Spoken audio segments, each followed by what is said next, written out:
A U.S. spacecraft launched to land on the moon has ended its mission in flames over the Pacific. Peregrine One suffered a propulsion fault, leading to its destruction over the ocean. The private operator, Astrobotic, directed the craft into Earth's atmosphere to burn up. A tracking station in Canberra confirmed loss of signal with Peregrine at 20:59 GMT. Little or no remains of Peregrine were expected to survive intact to the ocean's surface.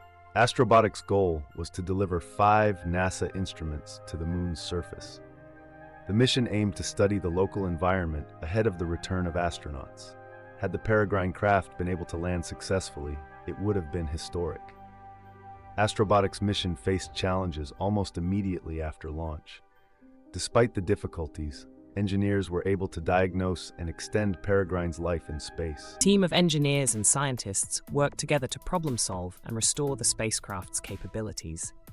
The fault was traced to leaking propellant from a ruptured oxidizer tank, causing the spacecraft to lose its solar panel alignment. Astrobotic posted a video on social media showing the spacecraft's view of Earth before it burned up. The team worked the thrusters on Peregrine to restore stable pointing, using up more of the rapidly depleting oxidizer.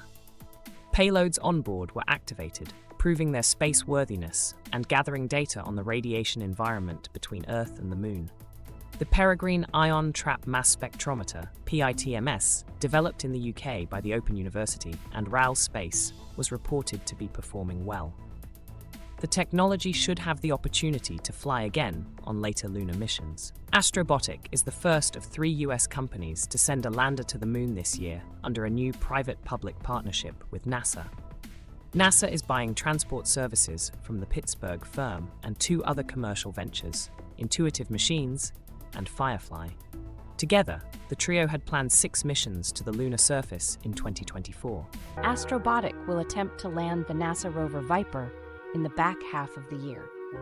Intuitive Machines' Nova Sea craft will be aimed at the lunar South Pole in its first attempt next month. The Japanese Space Agency will try to land close to the near-equatorial impact crater called Shioli at 15:20 GMT on Friday.